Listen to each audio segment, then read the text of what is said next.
प्यारे साथियों नमस्कार दोस्तों, कल रात्रि को कुछ जिलों का अगस्त माह का बिल है वो पास कर दिया गया है और आज किन किन जिलों का अगस्त माह का बिल है वो पास होगा, तो इस वीडियो के माध्यम से मैं आपको बताना चाहूँगा। ठीक है।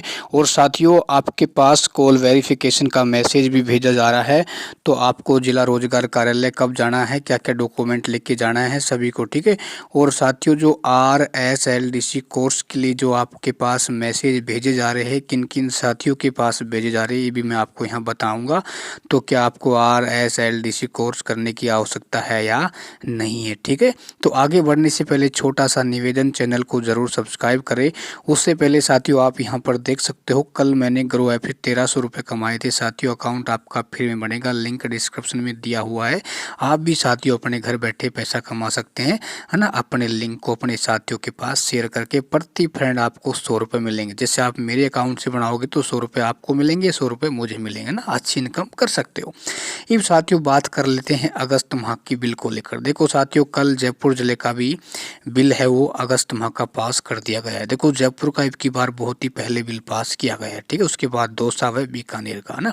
तो आज किन किन जिलों का आएगा ये मैं आपको यहाँ बताने से पहले एक बार इस पर नज़र डाल लेते हैं। देखो साथियों कॉल फॉर वेरिफिकेशन का मतलब ये होता है कि जो आपके जिला रोजगार कार्यालय के द्वारा मैसेज भेजा जा रहा है कि जिला रोजगार कार्यालय को आपके ऊपर संदेह है कि भाई आप इस समय कहीं प्राइवेट जॉब तो नहीं कर रहे हो या अपनी आगे की पढ़ाई तो नहीं कर रहे हो ना, इसलिए आपके पास वो मैसेज भेजता है।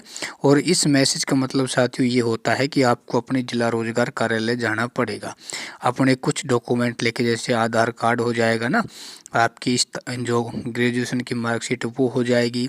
इसके बाद आपके रजिस्ट्रेशन नंबर लेकर आपको वहाँ जाने होते हैं, जैसा कि उसमें डेट में बताया होता है। बस आपको यही कहना है कि सर मैं सिर्फ राजस्थान पुलिस की तैयारी कर रहा हूँ, इसके अलावा आपको कुछ भी बताने की आवश्यकता नहीं है। या फिर आप कह सकते हो कि सर मैं SSC की तैयारी कर रहा हूँ। आप ये मत करना कि सर मैं प्राइवेट जॉब कर रहा हूँ, मैं आगे पढ़ाई कर रहा हूँ, MA कर रहा हूँ, BEd कर रहा हूँ। भाई साहब बत्ता बंद कर देंगे। ठीक है ना, मैं आपको बार बार कहता हूँ। उसके बाद साथियों बात कर लेते हैं RSLDC कोर्स।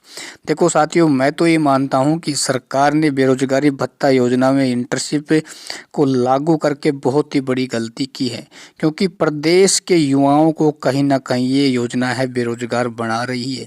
भाई साहब एक बात मुझे ये बताओ, 18 से 30 साल जिस युवा के पास पढ़ने का मौका होता है, गवर्नमेंट जॉब को प्राप्त करने का मौका होता है, उस उम्र में आप बच्चों को इंटर्नशिप करवा रहे हो, RSLDC कोर्स करवा रहे हो, तो कहीं ना कहीं आप इस प्रदेश के युवाओं को बेरोजगारी के उस दलदल में धकेलने का काम कर रहे हो। ठीक है ना भाई। देखो RSLDC करने से ये तो होगा नहीं कि भाई वो विद्वान बन जाएगा, है ना। आप अपनी एक पात्रता रख रहे हो और आप बेरोजगारी भत्ते को बल देने के लिए आपने ऐसे ऐसे पेचीदा नियम बना दिए, तो कम से कम वर्तमान में लगभग मैं मानता हूँ 30 या 35 हज़ार युवाओं को ही बेरोजगारी भत्ता मिल रहा होगा। नहीं तो अधिकांश युवा हैं इस योजना को इसलिए छोड़ चुके हैं, उनको पता है इंटर्नशिप करने के लिए जाएंगे तो कहीं ना कम इस गवर्नमेंट जॉब से हाथ धो बैठेंगे, है ना। तो दोस्तों मैं तो इतना ही कहना चाहूँगा, यदि आपकी पढ़ाई में ये इंटर्नशिप योजना और RSLDC कोर्स बाधक बन रहा है और आपको लगता है कि यदि हम ऐसा करेंगे तो हम गवर्नमेंट जॉब में नहीं लगेंगे, साथियों बिल्कुल आप लात मार सकते हो, है ना।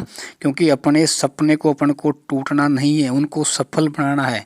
देखो 4 घंटे बहुत ज़्यादा होते हैं इंटर्नशिप करने के लिए, और आपको जो RSLDC कोर्स करना है उसको भी आपको लगातार वहाँ जाना पड़ेगा। तो कहीं ना कहीं साथियों अपन फिर बेरोजगारी हो जाएंगी। इन 4045 के चक्कर में आप ऐसा मत कर देना कि अपनी ज़िंदगी के साथ खिलवाड़ कर बैठे और पूरी ज़िंदगी भर आपको कंपनियों में टिप्पण लेकर घूमना पड़े, ऐसा मत करना। ठीक है ना। यदि आपको छोड़ना पड़े तो छोड़ देना और तन मन धन लगा कर अपनी तैयारी करना, क्योंकि साथियों मैं दिल की बात कहता हूँ, क्योंकि आपकी जो पीड़ा है साथियों हमें महसूस होती है, क्योंकि साथियों के जो कॉल आते हैं, कमेंट्स आते हैं। मैं तो इतना ही कहता हूँ दोस्तों कि वक्त को समझो, है ना।